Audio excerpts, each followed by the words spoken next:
동해 한가운데 평화로운 작은 섬. 이곳은 대한민국의 땅, 독도입니다. 1145년에 발간된 삼국사기는 지금으로부터 1500년 전인 512년에 독도와 울릉도를 아우르던 우산국이 신라에 복속되었다고 기록하고 있습니다. 이후부터 독도는 일관되게 한국의 영토로 기록되어 왔습니다. 1454년 편찬된 세종실록 지리지를 보면 우산과 무릉 두 섬이 현해 정동쪽 바다 가운데 있다. 두 섬은 서로 멀리 떨어져 있지 않아 날씨가 맑으면 바라볼 수 있다고 기록되어 있습니다. 이외에 신증 동국 여지승남, 동국 문헌 비고 등 한국의 여러 관찬 문헌에도 독도는 한국의 영토로 기록되어 있습니다.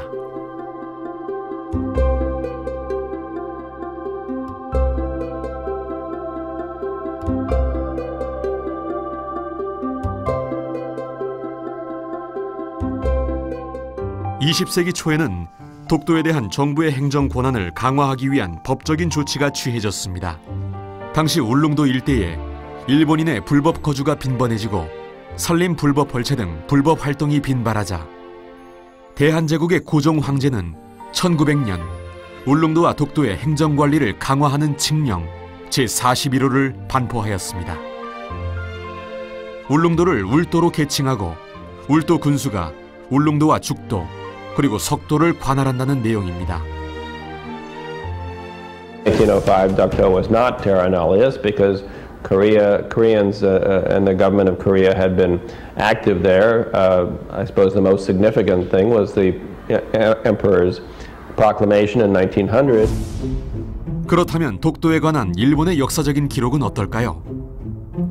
17세기 후반 일본의 지방 정부인 도토리번은 울릉도가 자신의 행정구역에 속하는지 여부에 대한 에도 막부의 질문에 울릉도뿐만 아니라 독도도 도토리번에 속하지 않는다고 답변했습니다. 이에 따라 에도 막부는 1696년 울릉도 방면으로 도해를 금지하는 명령을 내립니다. 일본 정부가 독도가 일본령이 아니라 조선령이라는 것을 스스로 인정한 것입니다. 그 시기에 나온 일본의 대표적인 지도도 일본의 이러한 인식을 반영하고 있습니다. 1870년에 작성된 일본 외무성 보고서인 조선국 교제 시말 내담서는 울릉도와 독도를 조선령으로 기록하고 있습니다. 더욱 결정적인 증거는 일본 정부 최고 행정기관인 태정관이 내린 지령입니다. 1877년 태정관은 일본 전역에 지적을 편찬하는 과정에서 정밀한 조사 끝에 독도가 일본과 관계가 없다는 결론을 내립니다. 110년간 숨겨져 있다가 1987년에야 세상의 모습을 드러낸 이 태정관 지령은 독도가 일본 영토가 아님을 일본 정부가 이미 인정하고 있었다는 사실을 명백히 보여주는 결정적 증거입니다. 태정관 지령문이라는 것은 울릉도와 그 밖에 있는 한 섬, 바로 독도를 말하고 있는데 이 두 섬은 역시 17세기 말에 조선과의 교섭 과정에서 일본 당 외의 섬이 되었다.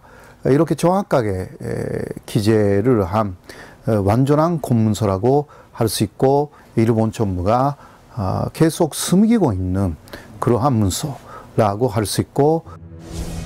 그런데 왜 일본은 독도가 한국령임을 뻔히 알고 있었으면서도 20세기 초에 독도를 일본에 불법 편입한 것일까요? 제국주의 야욕에 불타던 일본은 1904년 러일 전쟁을 일으킵니다. 그리고 1905년 독도를 타국이 점령했다고 인정할 만한 형적이 없는 무주지라고 허위로 주장하면서 불법 편입합니다. 그것도 중앙정부가 아닌 지방정부의 고시를 통해 은밀하게.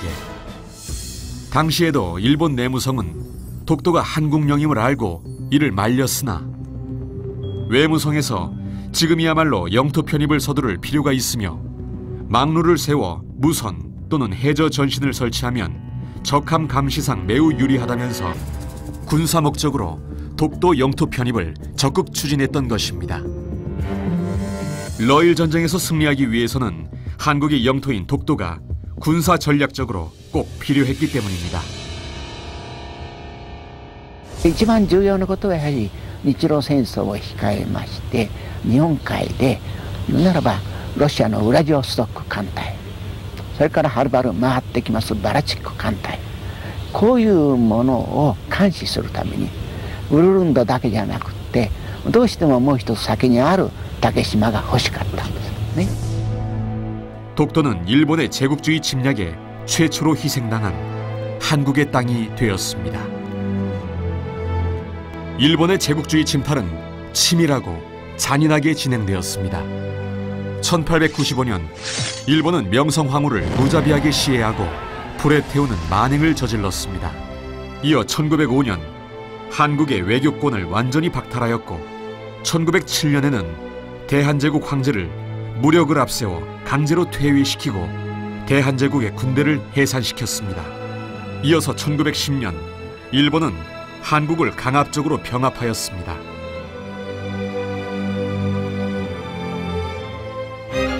(1945년) 제2차 세계대전이 끝나고 한국은 한반도와 독도를 비롯한 부속 도서들에 대한 주권을 다시 찾았습니다. 1946년 1월 연합국 최고사령관은 각서 제677호를 통해 독도를 일본의 통치, 행정 범위에서 명백히 제외시켰습니다. 이는 독도가 한국 땅이라는 연합국의 분명한 인식을 보여주는 것입니다. 같은 해 6월 연합국 최고사령관은 각서 제1033호를 통해 일본의 선박이 독도 주변 수역 12해리 이내에 접근하는 것을 금지시켰습니다. 전후 처리 과정을 논의한 카이로 회담에서는 일본을 폭력과 탐욕에 의해 탈취한 모든 지역에서 축출할 것을 선언했습니다. 포츠담 회담에서는 카이로 선언의 이행과 일본의 주권을 혼슈, 홋카이도, 규슈, 시코쿠 그리고 연합국이 정하는 작은 섬들로 제한할 것을 선언했습니다. 일본도 항복문서를 통해 포츠담 선언의 성실한 이행을 약속했습니다. 그리고 카이로 선언, 포츠담 선언을 바탕으로 한 샌프란시스코 강화 조약은 일본이 한국의 독립을 인정하고 한국에 대한 모든 권리를 포기하도록 규정했습니다.